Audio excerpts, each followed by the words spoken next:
لکھتے ہیں، صوفیہ لکھتے ہیں تو دل کی تختیوں پر لکھتے ہیں، لیکن اللہ کی عزت و جلال کی قسم امام حسین نے اپنے خون سے وہ تاریخ لکھی ہے کہ بالفرض محال اب قیامت تک دین کو بچانے کے لیے کوئی پیدا نہ ہو تو تنہا حسین کا کربلا تحفظ اسلام کے لیے کافی ہے، حسین کا کربلا دین کی بقا کے لیے کافی ہے، دین کو بچانے کے لیے کافی ہے۔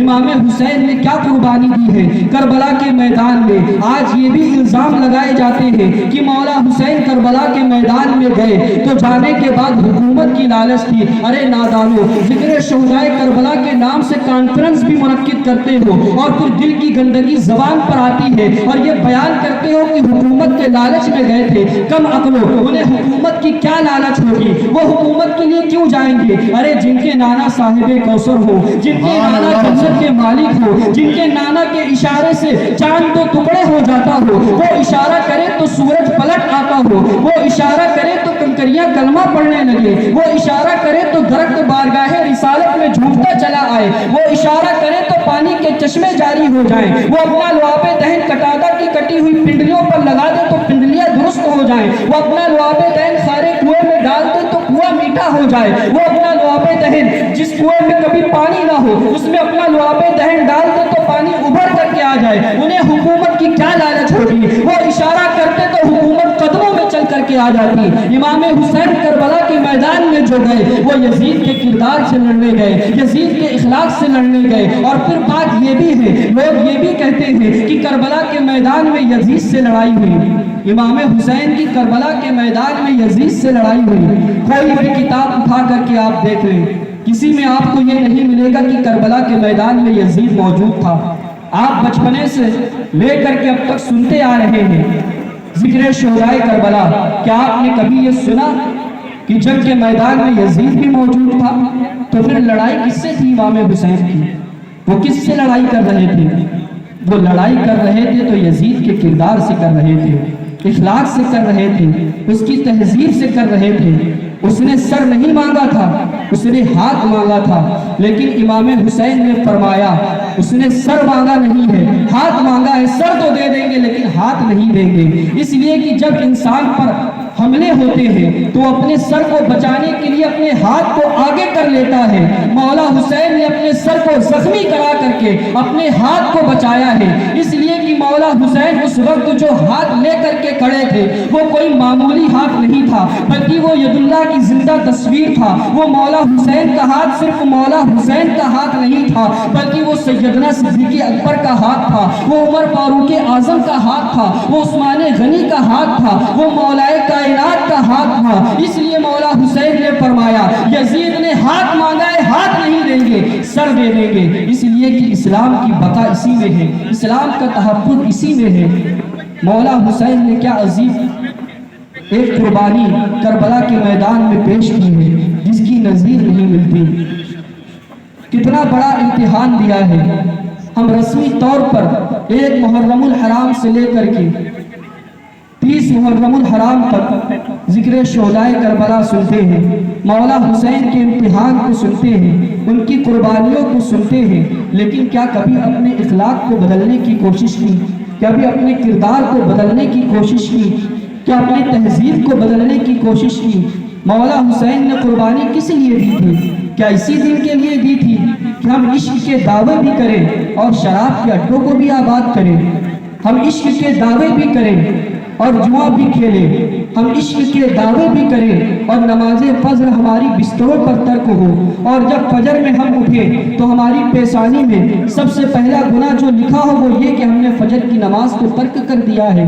کیا اسی دن کے لیے مولا حسین نے قربانی دی تھی کہ آپ بیٹیوں کی عزت و آبرو کے ساتھ کھیلیں؟ کوئی ایسا جرائم نہیں جو آج قوم مسلم کے اندر پایا نہیں جا رہا، کوئی ایسا گناہ نہیں جو آج قوم مسلم کے اندر پایا نہیں جا رہا۔ ہر گناہ میں اگر کوئی ملوث ہے تو وہ قوم مسلم ملوث ہے۔ سود کھا کر کے ہم اسلام کی عظمت کو تار تار کرنے کی کوشش کر رہے ہیں، اس کے بعد یہ دعوے ہیں کہ ہم مولا حسین سے سچی محبت کرتے ہیں، ہم تو مولا حسین سے سچی عقیدت رکھتے ہیں۔ منہ سے کہہ لینے سے محبت نہیں ہوتی، بلکہ آپ کے کردار سے پتہ چلنا چاہیے کہ واقعی آپ حسینی ہیں، آپ کا انداز بتانا چاہیے کہ واقعی آپ حسینی ہیں۔ جدھر سے نکل جائے تو لوگ دیکھ کر کے کہیں واقعی یہ امام حسین کا غلام جا رہا ہے، لیکن آج ہم نے اپنی تہذیب ایسی بنا لی ہے، اپنا کردار ایسا بنا لیا ہے، اپنا اخلاق ایسا بنا لیا ہے کہ جس گلی سے گزرتے ہیں لوگ حیرت میں پڑ جاتے ہیں دیکھ کر کے کہ واقعی یہ مسلمان ہے یا کسی اور مذہب سے تعلق رکھتا ہے۔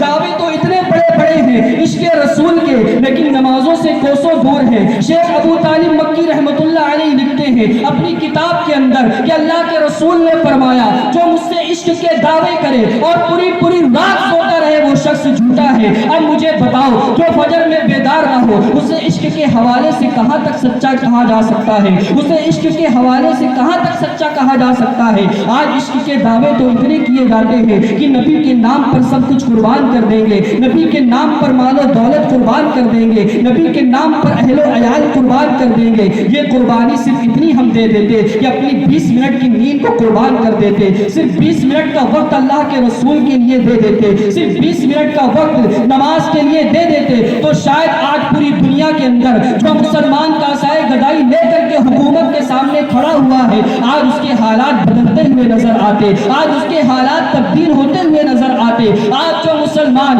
جگہ جگہ پر ستایا جا رہا ہے، جگہ جگہ پر مارا جا رہا ہے، یہ مسلمان کے اعمال ہے، یہ اس کا کردار ہے جس کی بنیاد پر اس پر عذاب نازل ہو رہا ہے۔ آپ جانتے ہیں ایک وقت کی نماز جان بوجھ کر کے چھوڑنے کا انجام کیا ہے؟ موسیٰ کلیم اللہ کی بارگاہ میں ایک عورت آتی ہے،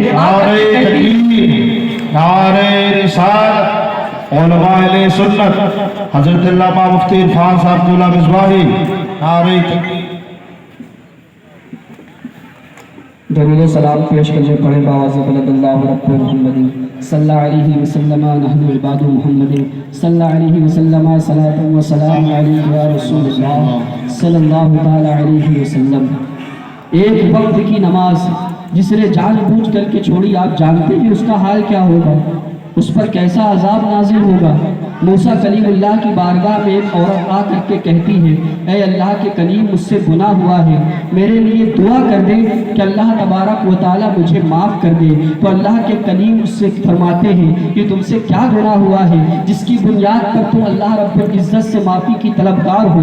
تو اس نے کہا مجھ سے زنا ہوا ہے، میں نے منہ کالا کیا ہے، اور جو بچہ میرے پیٹ میں تھا میں نے اس کو بھی قتل کر دیا ہے۔ جب اللہ کے کلیم نے یہ سنا تو جلال آیا، فوراً اس کو بھگا دیا۔ جیسے ہی وہ نکلی ہے حجرے سے اسی وقت سید الملائکہ جبریل امین حاضر ہوتے ہیں، حاضر ہو کر کے عرض کرتے اے اللہ کے کلیم، اللہ پوچھتا ہے آپ نے اس عورت کو کیوں بھگا دیا، اس کا قصور کیا تھا؟ تو اللہ کے کلیم فرماتے ہیں کیا آپ نہیں جانتے اس نے کتنا بڑا گناہ کیا ہے، اس نے زنا کیا ہے، اور جو بچہ پیٹ میں تھا اس نے اس کو بھی قتل کر دیا ہے، اور مجھے ڈر رکھتا تھا کہ کہیں اللہ رب العزت کا عذاب نازل نہ ہو جائے، اس لیے میں نے اس کو بھگا دیا۔ تو سید الملائکہ جبریل امین موسیٰ کلیم اللہ سے عرض کرتے ہیں اے اللہ کے کلیم، اس سے بڑا بھی انسان گناہ کرے گا، اس سے بڑا بھی عذاب کسی پر نازل کیا جائے گا۔ تو اللہ کے کلیم فرماتے ہیں کیا اس سے بڑا بھی گناہ ہو سکتا ہے؟ کیا معصوم کے قتل سے بڑا بھی گناہ کوئی ہو سکتا ہے؟ کیا زانی سے بڑا بھی گناہ کوئی ہو سکتا ہے؟